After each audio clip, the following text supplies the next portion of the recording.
Hi friends, good afternoon. இது வரலக்ஷ்மி அம்மாவை வீட்டுக்கு அழைச்ச அன்னைக்கு எடுத்த மினி விளாக். எப்பயும் போல் நிலைவாசல்லாம் சூப்பராக அலங்காரம் பண்ணியாச்சு. அதுவும் அன்னைக்கு பச்சை கற்பூரம், சம்மங்கி எல்லாம் யூஸ் பண்ணியிருந்தனால வீடு அப்படியே தெய்வீக மனமாக இருந்தது.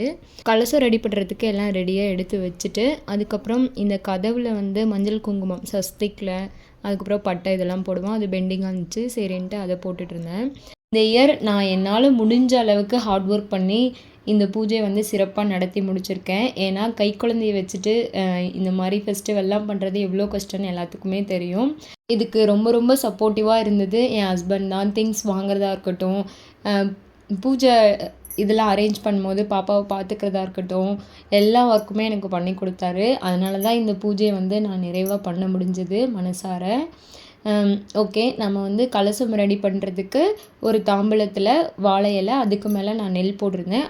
நம்ம வந்து பச்சரிசியும் யூஸ் பண்ணிக்கலாம். அப்புறம் நல்லா வேண்டி குடத்தை எடுத்து வச்சு, பித்தளை குடமாக இருக்கணும். அதுக்கு வந்து மஞ்சள் குங்குமம்லாம் வச்சுட்டு அதில் பச்சரிசி நிரப்பிட்டு நம்ம மங்கள பொருட்கள் எல்லாம் ஆட் பண்ணிக்கலாம்.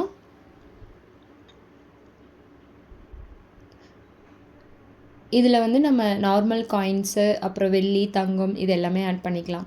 அதுக்கப்புறம் நான் இதெல்லாம் பூஜை இதெல்லாம் எடுத்து வச்சுட்ருக்கும்போது தான் சைடில் எடுத்து வச்சதே ஞாபகம் வந்தது.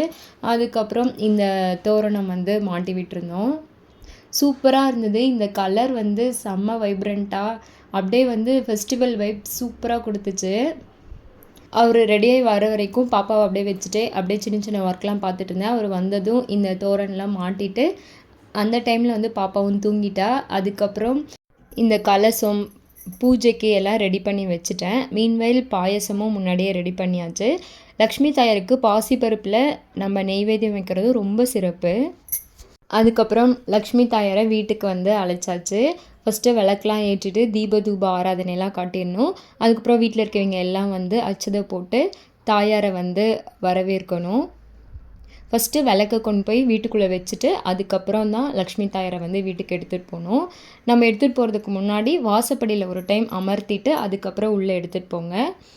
அதுக்கப்புறம் வீட்டில் வந்து உட்கார வச்சுட்டு திரும்பவும் வந்து தீப ஆராதனை காட்டி சிறப்பாக பூஜை முடிஞ்சது.